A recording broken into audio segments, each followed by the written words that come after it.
Hello, everybody, and thank you for joining me once again. I've been getting a lot of love and support from the United Kingdom people in the YouTube space, so I'm going to keep this theme going, and this is World War II, the 13 Hours That Saved Britain. This should be extremely interesting. I assume this is about the Battle for Britain. I know a lot about World War II history as far as the American side goes, and most of what I know about the other countries is how it relates to our history. So I assume that's how a lot of people learn their history in their respective countries. So this is a great learning experience for me. I love the history of the United Kingdom, so we're gonna get this going, and here we go.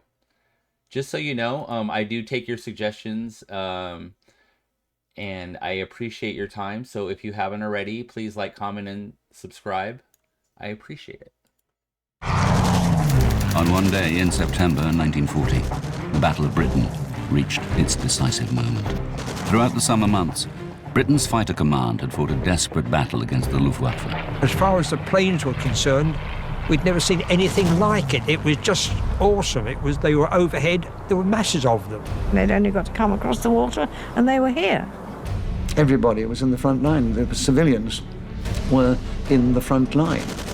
Beneath the battle-ridden skies, Wow. people from all walks of life became involved in I never really even thought about that. Like, isn't it like the shortest distance between that the waterway is like the English Channel is only like 40 miles. I mean, that's not very far for an airplane. So, I mean, just anyone living close to that coast is like it's true. You're right there on the front line. I couldn't imagine. Wow. If that happened here in the United States, we would be freaking, okay?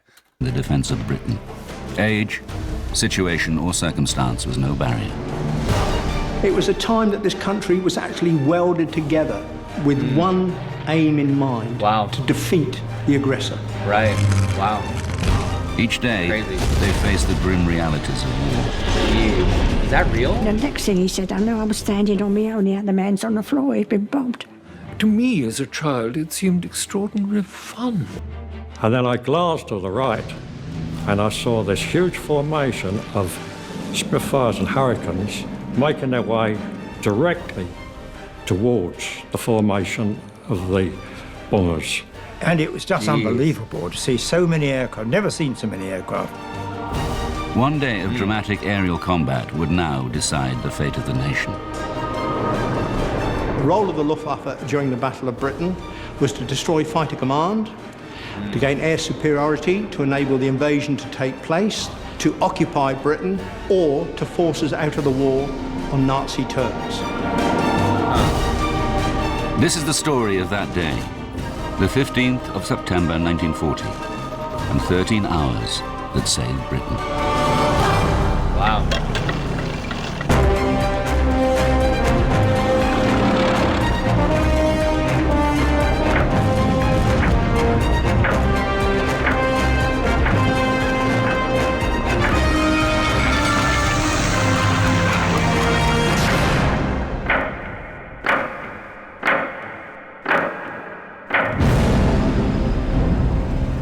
Hitler's Nazi Germany dominates Europe. His armed forces have swept across the continent, crushing all opposition.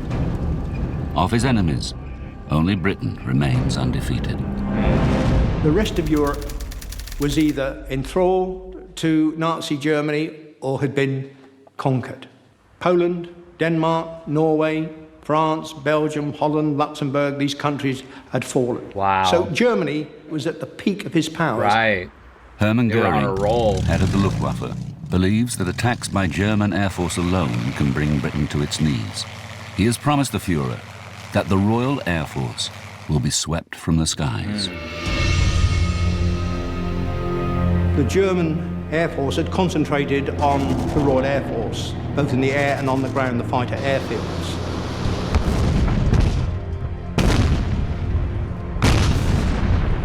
Germans were flying what they termed free hunts, 100, 150 fighters sweeping over southern Britain, hunting out the Hurricanes and Spitfires. An instruction went out to our pilots not to engage these fighters unless they were escorting bombers. So the myth started to grow that the Royal Air Force was being depleted and defeated.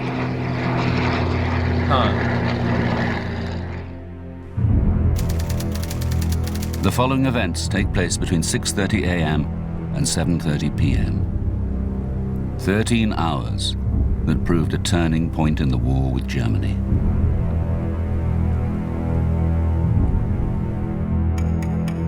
(6:34 a.m.) Sunday dawns for a country that has lived in fear of invasion for more than 3 months. We had the Germans knocking at the door. If the Air Force had been overwhelmed, they would have been in London within a week or so. Right. We couldn't have stopped it. When France fell, we didn't think we had a chance. I mean, they'd only got to come across the water and they were here. We were very conscious of the fact that if we lost it, I won't say the game was up, but the war would have been fought on our territory. Jeez. I think to any outside observer, you'd think, well, how can that small country survive against this might, organised might? I said to this old soldier, tell me, what are we going to do if the Germans come? He said, if the Germans come, son, you will do what you're told. Our sort of captain, marine captain, was replaced, and he used to finish each parade. Before I dismiss you, remember, boys, take no prisoners, shoot the bastards. And your motto is, kill the Boche! And then he'd go with his revolver, kill, kill, kill. It encapsulates the exact attitude of the British people at that time. So basically everybody's on that, just total defiance in this whole situation. I mean, I guess that's what you have to do, right? I mean, what other choice do you have? My gosh. Britain's air defence network prepares itself for the 13 hours ahead. The air defence of Great Britain was divided up into 4 fighter groups. 10 group covering the southwest, 11 group London and the southeast, 12 group the Midlands, east coast, and number 13 group defending parts of the northeast, Scotland and Northern Ireland. As the day begins, 1 squadron from each sector is brought to readiness. The integrated air defence of the United Kingdom is all down to the foresight of Sir Hugh Dowding. When he took over Fighter Command, he reorganised the air defence of the United Kingdom into the group system. The Germans had nothing like it, and in fact, they just did not realise what they were up against. Dowding, that's the guy that made the radar system, right? The chain high or chain low, that thing, right? 2 a.m. A lone German Heinkel bomber on a weather reconnaissance flight flies westward along the English Channel. Out of range of British fighters, its progress is monitored by an innovation that is the cornerstone of Dowding's air defence system. We had radar, which of course gave us eyes into the continent.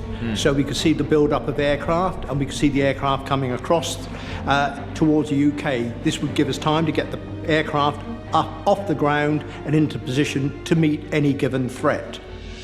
This information would go from the radar stations to Headquarters Fighter Command. It was filtered, passed to their operations room, and then passed direct to the group. Wow. They would place the plots on the table, and these would be tracked in by radar. CH radar was entirely in the business of defence. In other words, picking up bombers at 90 miles range before they ever started crossing the channel and heading in our direction.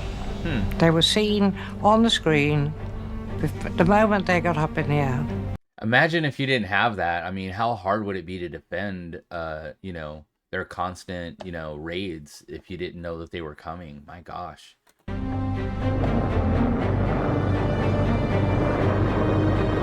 The course flown by the lone Heinkel eventually brings it within range of British fighters. The controller of the day would watch this. He would then alert whichever sector station he wanted. The sector controller's job was to get his aircraft off the ground, to vector them towards the enemy formations. The sector controller scrambles 2 Hurricanes from Exeter to intercept the intruder.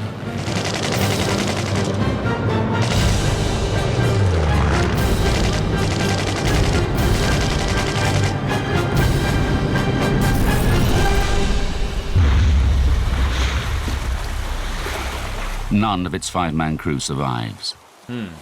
They are the first casualties of the day.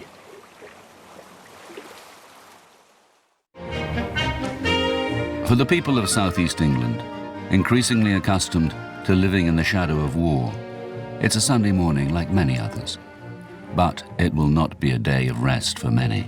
For hop picking is round again, and the family is setting out on its pilgrimage to the green fields of Kent. For some children, it is the start of another day of a working holiday in the countryside, far from the dangers of war. We used to go to hop pick on the same farm every year in September. Now, it was traditional to wait for... We used to have 2 notifications about 10 days before we actually went, when Mum and Dad used to get a card saying, "We booked a bin and hut for you." Because you was agriculture workers, that time, 1940, you got extra rations. Summer term of 1940, attending Dartford Junior Technical College, and a notice came round asking for volunteers to go fruit picking in the coming autumn. Apparently, all accommodation, food would be provided free of charge, and we'd be paid for the work we did. In the East End of London, Mary Sterry is looking forward to a big family occasion. My uncle was getting married. We didn't know the girl he was getting married, but we were told that she was a young actress. We had been invited to the wedding. My father, all us kids, the one getting married, Uncle Tom, was younger than my dad. And they didn't want us to go, did they? But we went. Herbert Hurry is getting ready to join his workmates for a fundraising football match. I played a lot of football, and in my time I played on 1 or 2 decent grounds, but they knew that at work, and that, but my foreman was a decent type, and he said, "If you clean my car, I'll let you off to play football." We used to play down by Wormwood Scrubs, and attract 1,000 people on a Sunday. 9 a.m. While London stirs into life, at bases in occupied France, Luftwaffe aircrews prepare their aircraft for a major attack. One they expect to be decisive.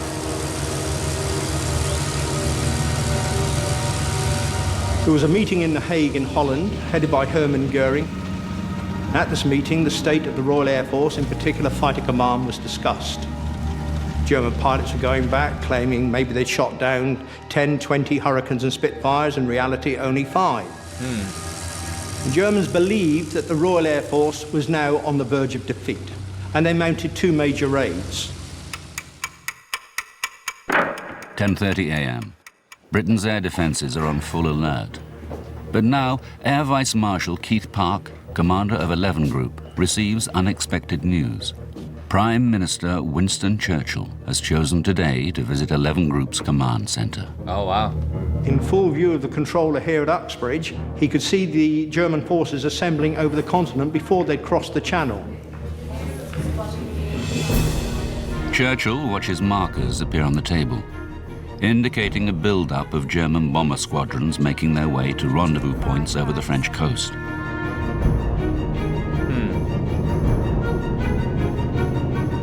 Starting from a few aircraft coming over or near England and the south and east coast, to suddenly having to put up 250 plus was very, very scary. Sure. Because you couldn't imagine that many aeroplanes coming over. And were we going to survive?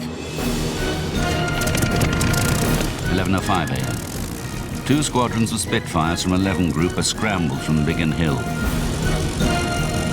Climbing fast, they set course for their allotted patrol area 25,000 feet above Canterbury. The system swings into action as Park's controllers scramble more squadrons.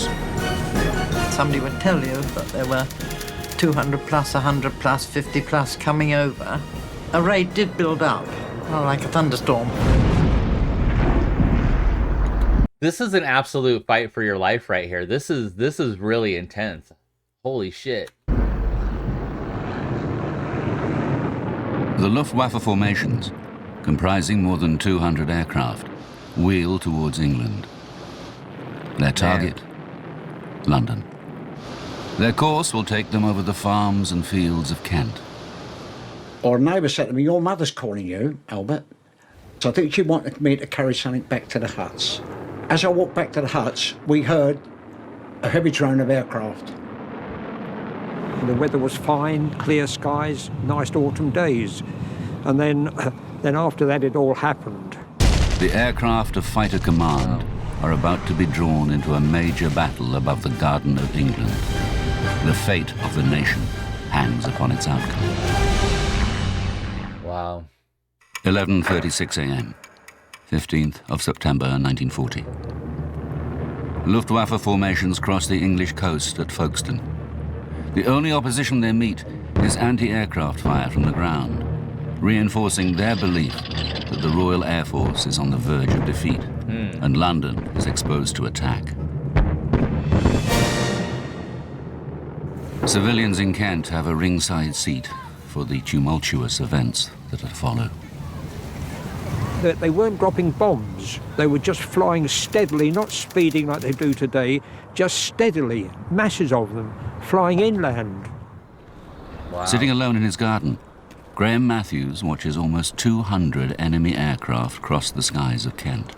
Crazy. I was in this garden. In fact, I was sitting on the steps right behind me here. Wow. When I heard the German bombers coming over. And I could see this column of German planes.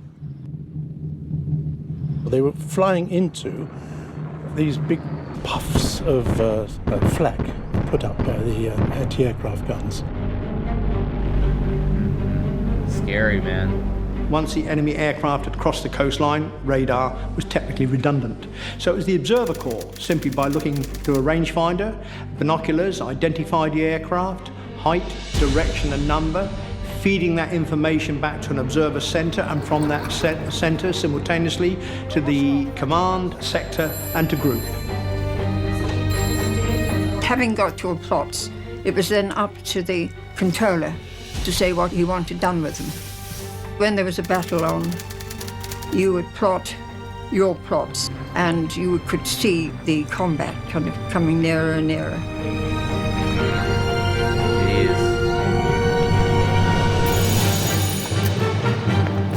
Precise information on the raiders' progress is relayed to RAF fighter squadrons.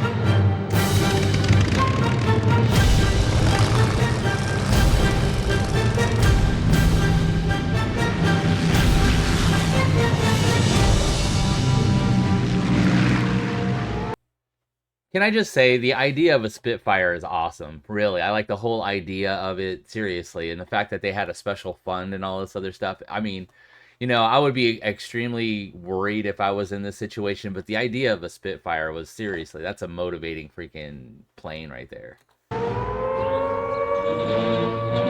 When you hear the sirens or anti-aircraft guns, you must get under cover at once. You must not stand staring up at the sky. The siren went, and of course, as a 6-year-old, I thought, this is it, war. So I zoomed out to the front door and stood there waiting to see all the soldiers with their guns and firing and shooting and sword fighting and all that. Nothing. Most people went to the underground, or if they had the little Anson sort of shelter, the tins placed in the bottom of the garden. My next-door neighbour, he'd dug a hole underneath his garage. If I was at home, I'd go down there and shelter.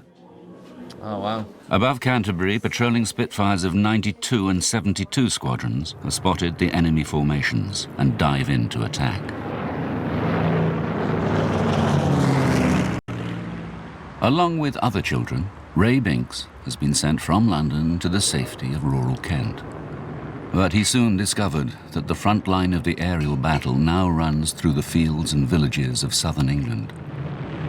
We were watching all these air battles going on, and all of a sudden, from across the trees, was this German bomber, came across so low that you felt you needed to duck. And behind it was one of our fighter aircraft, and they were both having a go at each other. And the engagement initially only lasted a couple of seconds. And then you would then break away and then attack them individually again until either you were out of ammunition or, for one reason or another, you weren't able to attack anything. More British fighter squadrons joined the action.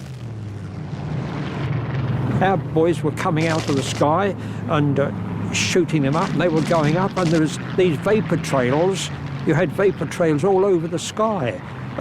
It was just like a lacework pattern. So you'd hear the roar of the engines and the stutter of the guns and screaming of the engines, really. You would see the smoke start pouring out of one, and then it plummets to the ground. Crazy. Drawing nearer to London, the beleaguered German formations reached the village of Chislehurst. My father had heard that Chislehurst Caves was a place where people used to go who were bombed out. So he said, let's get into the van and we go to the caves. No, hardly any lighting at all. They gave us the hurricane lamps to find our way in. They gave us mattresses to lay on the floor, blankets, and we were one of the early ones then because that was just at the start of it. And there was very few people here. There was no sound of aircraft or bombs or guns. But Ron has no intention of missing the excitement taking place overhead. He leaves the shelter of the caves.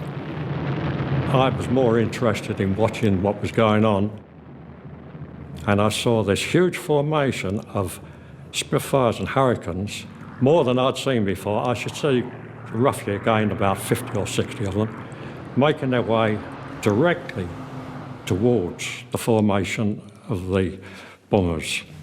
Dang, imagine seeing that. 12:07 a.m. Hard pressed and stripped of most of their fighter escort, the German bomber formations arrive over London.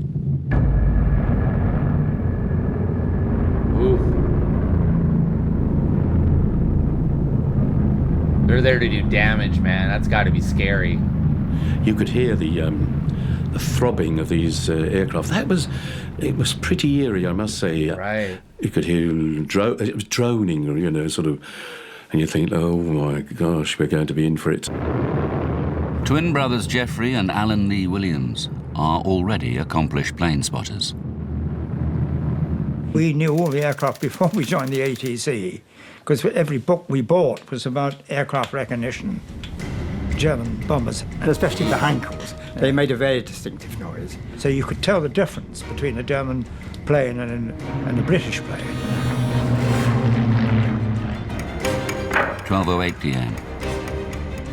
Park has 6 fighter squadrons over the capital itself, with 6 more en route from neighbouring groups. More than 125 RAF fighters are about to fall on the Luftwaffe formations. Once the fighters were up there, there was no anti-aircraft fighting. Otherwise our aircraft would have been vulnerable. Sure. Clear blue sky above us. The bombers were about 15 to 20,000 feet up, I think. And the fighters were above them, beneath them. And the fighters were attacking each other.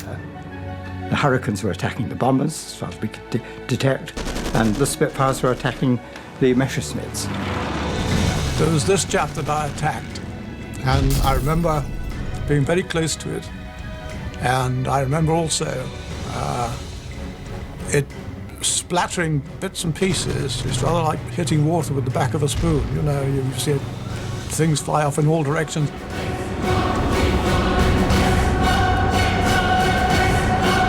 He said hitting water with the back of a spoon. That's an interesting analogy. Wow.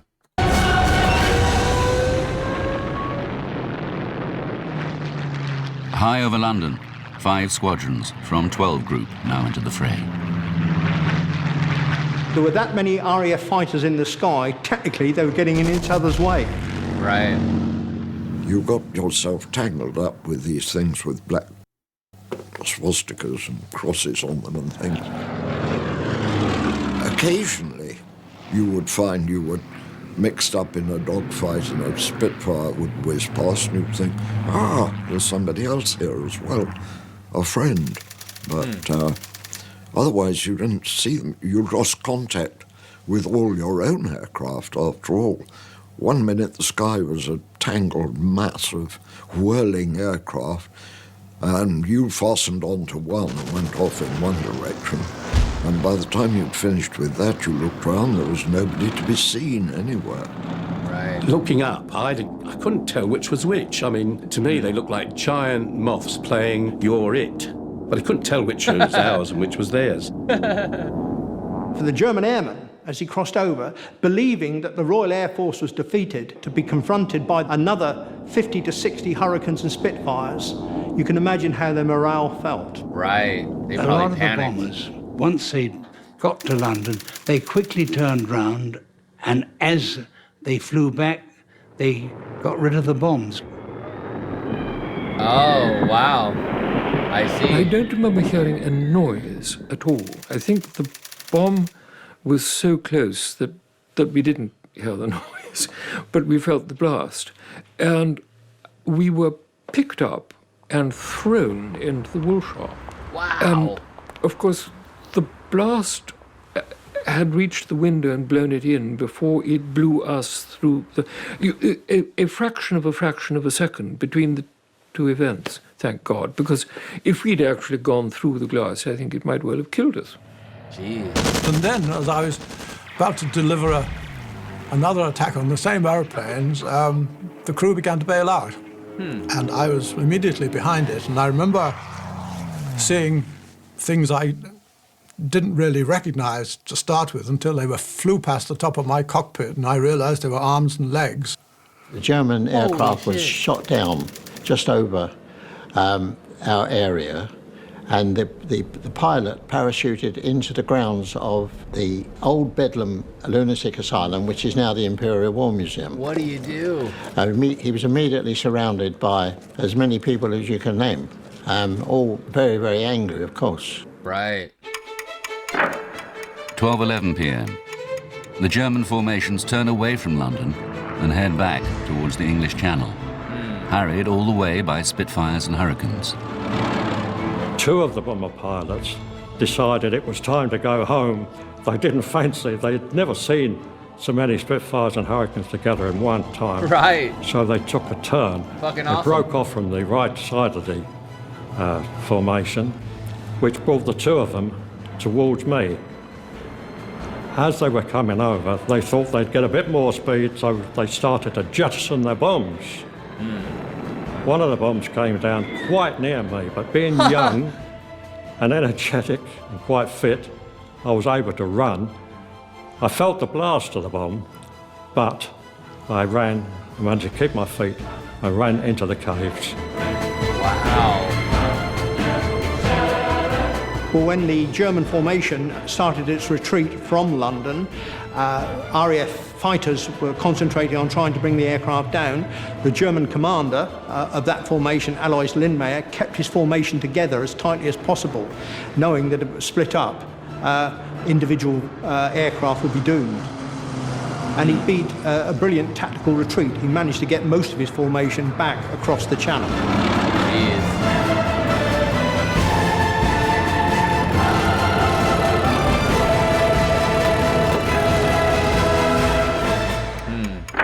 Just made 12:55 p.m.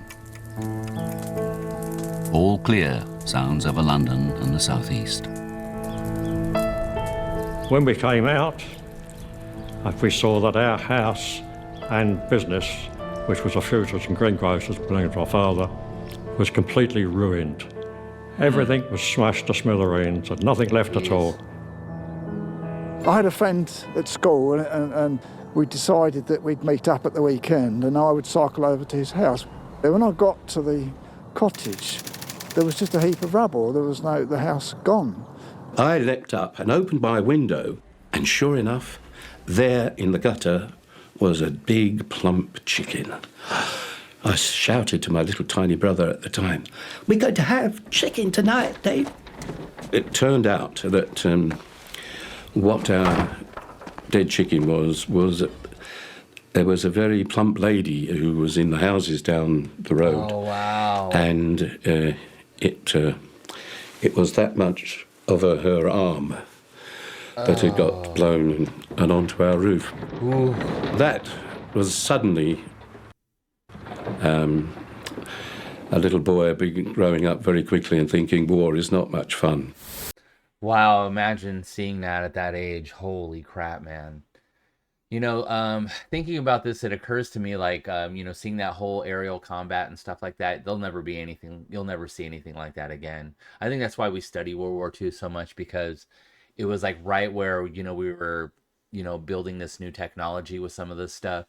Right now, like if there was a dogfight in the air, it'd be happening so high and so fast you wouldn't be able to see it. So, this makes this whole situation extremely interesting, and wow, it brings it right back to reality with this guy talking about what happened to him when he was a kid. Wow. They asked me to carry mugs of tea to the firemen who were still fighting the flames, the ambulance people who were still dealing with people who were trapped in some of the burnt buildings. We stayed there, I think, till most of the day, until the fires had all calmed down. But it was an experience that's impinged on my mind to such an extent, it'll never go away. 1 p.m. In the operations room of 11 Group, the plotting map is cleared of enemy markers. The Luftwaffe attack has been heavily disrupted. They have lost 18 aircraft, the RAF 13. But more hard fighting lies ahead. The Luftwaffe is gathering its forces for a second, far greater assault that will push fighter command to the very limit.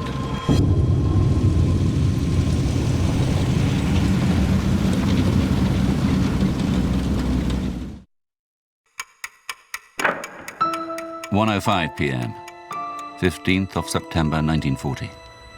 German bombing raids have shattered the peace of Sunday morning. The people of London and southeast England begin dealing with the aftermath of the raid. So it's Some not over, discover huh? more than just debris and destruction. We were in our shelter and we crept out, and in the first apple tree down the garden there was a parachute opened. No sign of an airman, just the parachute. This little pickup truck came along, I think it was a Hillman or an Austin, with 4 or 5 Home Guard in the back, and I think they had one rifle, and they asked us where the parachutists had come down, and so we told them, and off they went. We were told to keep them covered and make them take off their parachute. When they were captured, those German pilots, they were so arrogant they couldn't do anything with them because they thought they would be released in a few weeks. The Brits were going to give in. I think if someone's dropping bombs on you, you don't like those people very much. You know, there used to be a saying going around, the only good German was a dead German. Wow. The other thing was, which lightened it up for us kids, was searching for shrapnel. Shrapnel became a sort of currency amongst small boys. You could swap cigarette cards for shrapnel and the other way around. Huh? You know, a really good conker would be worth a piece of shrapnel. And so getting out into the streets first was quite important. What you got, Gert? Good, that'll make a good souvenir. There would be competition between other boys, mostly boys, girls as well, I suppose, but mostly boys, of how much you collected. We collected buckets of the stuff. Jesus. My goodness. We He's did got a whole find bomb. a live incendiary bomb, so I took it along to my friend's house, who lives a bit further this way, and he got it on the workbench, and he was drilling a hole in it, and of course they're magnesium, and the drill bit was getting hot, and there was vivid blue or mauve flame coming off the bomb, and I decided to get out of it as quickly as possible, and I went and told his mum, and he was rather upset about that, you know, stop his fun. What are you doing? As soon as the people had cleared the bomb site. We were on it. What we were mainly looking for were pennies that, might have got buried in there, a little hoard of things. Wasn't very nice, really, when you come to think of it. But then, of course, there was the sort of lightness for us as children, a little bit of adventure that, after all the horrors. Kids, 1:40 right? p.m. Reports are streaming Kids in do weird shit. as the electronic eyes of the radar network detect another buildup of enemy aircraft across the channel. Oh no, here we go. In the afternoon, radar picked up an even larger formation forming up and crossing over the channel. Although it couldn't give an exact number, it was estimated to be 400 plus aircraft. Our aircraft, of course, after the morning raid, had returned to ground to rearm and refuel, and were back up in the sky to meet this threat. 400 this time? Wow. The Luftwaffe forms 3 huge columns of aircraft. This aerial armada is determined to batter its way through all opposition. We didn't really know what to expect. Well, we were all praying that the Air Force was going to be strong enough to hold out. You adopt a sort of fatalistic attitude to it. You just carry on as best you can. There was a phrase during the war which saying is that if a bomb has got your name on it, that's the one to worry about. But at my age, you couldn't be killed anyway, could you? It was a big adventure. Jeez, yeah. 1:45 p.m. A lone Spitfire is ordered high over the English Channel to wait for the incoming air fleets and relay visual reports to ground controllers. Meanwhile, Mary is under the impression that her memorable Sunday is over. She had a white wedding dress and she had some flowers, just little tiny flowers in her hair, you know. Anyway, once they'd got married, they came out the church, right? Got in their car and disappeared. My father said, come on, let's go home then. We'd never known anything like this before. And the only consolation we had was that everyone was in the same boat. Sure.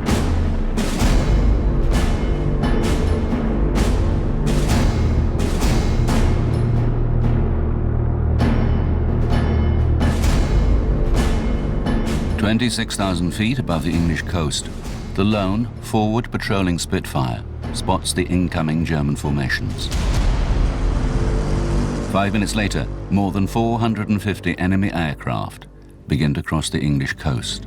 Wow. As each of his squadrons returns to combat readiness, Air Vice Marshal Keith Park orders them airborne once more.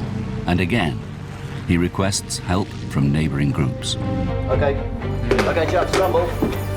Yeah, they're bringing everything this time. 2:05 p.m. 275 fighters are scrambled to face more than 100 bombers, escorted by over 350 enemy fighters. Holy shit. Throughout southeast England, the air raid sirens scream their warning. This is Red Observer. We got hostiles, 30 plus. They herald the approach of the enemy air fleet, and a battle fast moving towards its climax.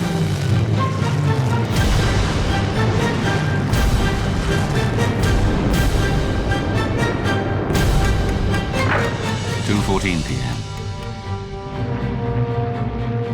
The first clashes take place high above Romney Marsh, as 3 Spitfire squadrons throw themselves into a steep dive to attack the enemy formations.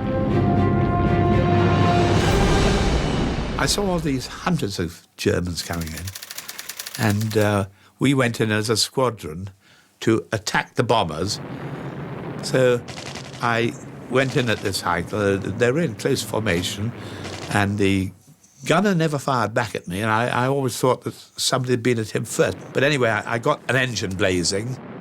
So the Spitfires had come down to see to them, and the 109s would come down to attack the Spitfires. So by the time we got off the end of squirting at a whole line of bombers, all hell was let loose. Speed and surprise drives them through the escorting fighters, and onto the bombers. Had a quick poke at a bomber, then been bounced by the 109 escort yourself, so you would have to concentrate on saving yourself from the 109s. German fighters are hampered by orders to stick close to the bomber formations and struggle to beat off the initial attacks. I was cycling along when I saw this aircraft coming toward me, very, very low, rooftop height. I jumped off my bicycle and quickly ran into the station and then realised the station wasn't a safe place to be because that could obviously be a target. Sure. The German formations battle through to the outskirts of London. What a crazy time, man. We went into the Anderson shelter, and then people started to say, look at this. And of course, we all piled out to see what this was. And it was just unbelievable to see so many aircraft. Never seen so many aircraft. 2:30 p.m. The first of London's anti-aircraft batteries opened fire. With little more than 200 heavy guns available, London is desperately short of anti-aircraft artillery. But the barrage unsettles the approaching bombers and acts as a beacon for British fighters.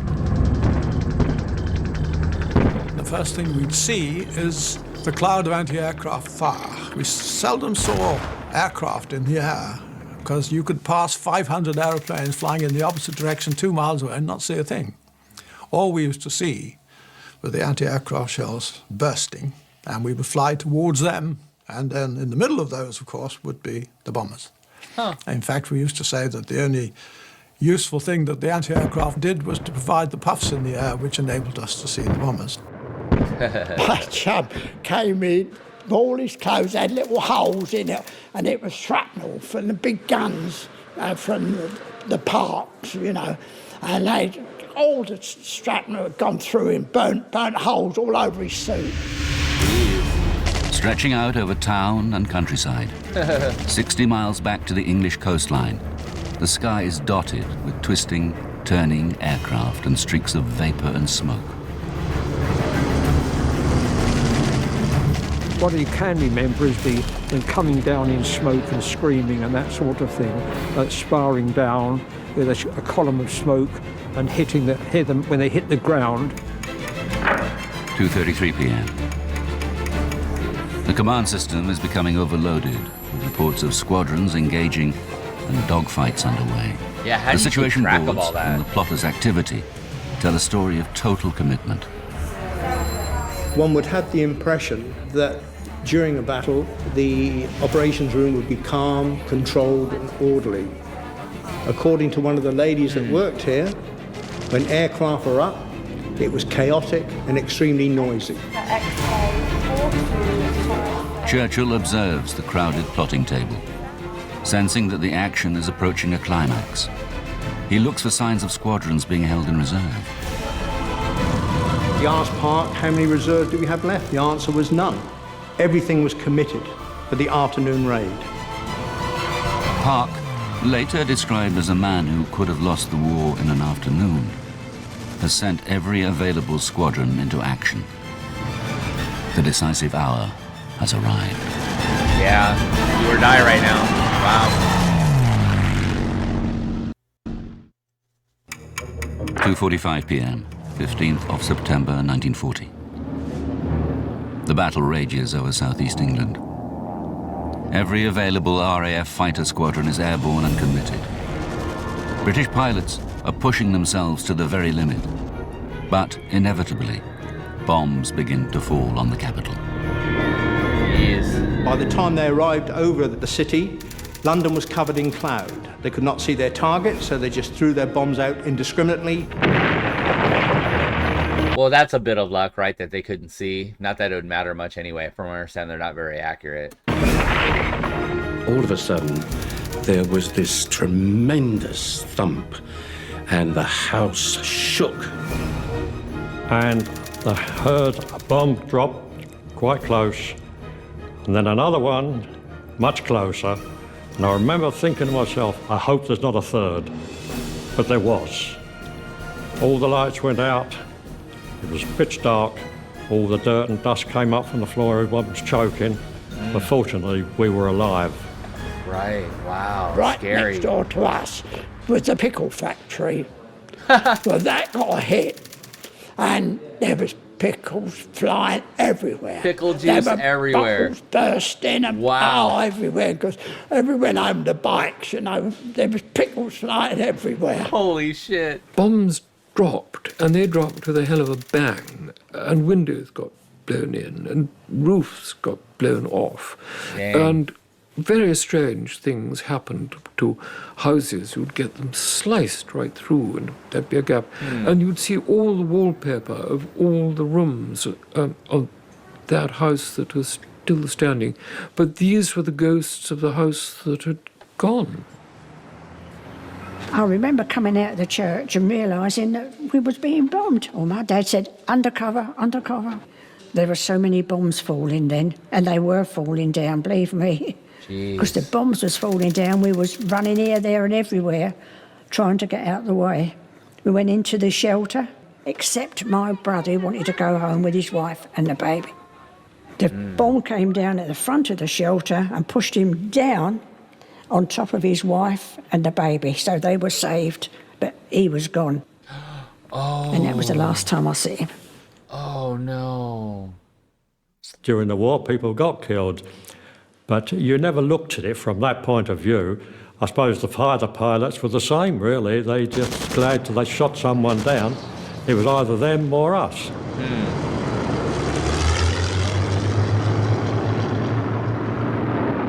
Bombs have been scattered over a wide area of southeast London. Now, the raiders turn for home. Their escort fighters have already left with barely enough fuel for the return flight. And then there were sitting ducks, and that's why there were so many German bombers shot down. 3:15 p.m. As the retreating bombers reach the channel, they are met by fresh German fighters, hastily dispatched from bases in France. Fresh British fighters, racing towards the battle from bases in Exeter, engage them. But British fighters are forced to abandon the chase. They are low on fuel and ammunition, and forbidden to pursue the enemy out across the sea.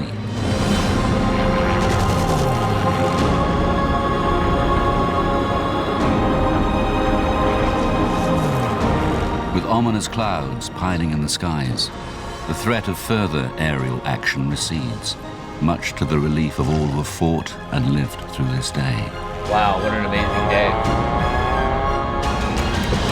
5:25 p.m. One last Luftwaffe daylight raid is plotted. In spite of a grueling day's fighting, several RAF squadrons again take to the air. The enemy raiders are a fast hit-and-run force of fighter bombers, targeting the Spitfire works at Southampton. But they are driven off without loss to either side.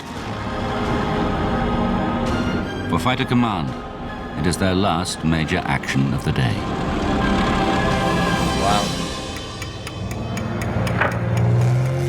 7:30. The day was the most costly for the German Air Force for nearly a month. In daylight raids, between 350 and 400 enemy aircraft were launched in two attacks against London and southeast England. About half of them were shot down. Right, half. In the That's heat of battle, really devastating. RAF pilots believe they've shot down many more aircraft than they have. And the crazy thing is, and I heard this on another explanation of this, when the German pilots get shot down and their planes get shot down, they can't recover them. You know what I mean? You're getting shot down in another country now, so there's no like going back to, you lose them forever. So this is probably a really devastating raid for the German Luftwaffe. Actual German losses are more down to earth. The Luftwaffe has lost 79 aircraft and more than 130 aircrew, compared to RAF losses of 29 aircraft with 12 pilots killed. Jeez, wow. Nonetheless, it represents a stunning victory. Yeah. It was a defining point in the war. 2 days later, Hitler postponed Operation Sea Lion. He realized that the Luftwaffe had not defeated the Royal Air Force, therefore the invasion could not go ahead. Right. and you felt so proud of these wonderful young men who was defending us. Yes, I mean, they were in that sense heroes to us. These were people who were giving their lives and protecting us. And if I could have, learned how to fly an airplane, I'd have been up there. I wouldn't, of course. My mother wouldn't let me. The 15th of September 1940 was the finest hour in our history. Because we came so near to defeat. Yeah. It was a time when Hitler thought he would be able to bring us to our knees, and he failed. He tried, didn't he? It was just, a remarkable outcome, and here we are to tell the story.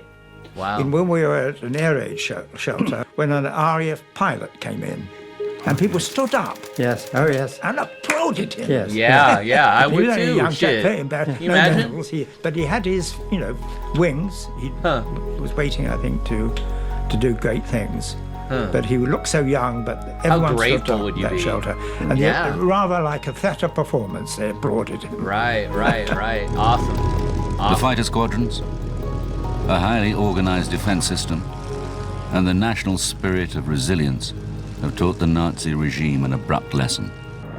It is their Amazing. first military defeat. Amazing. There will be bombing raids on British cities under the cover of night. There will be 4 more years of hard fighting. But Britain itself has been saved. The British people have maintained their freedom and secured their island home from invasion. Wow. 15 September. Day of Infamy. Wow.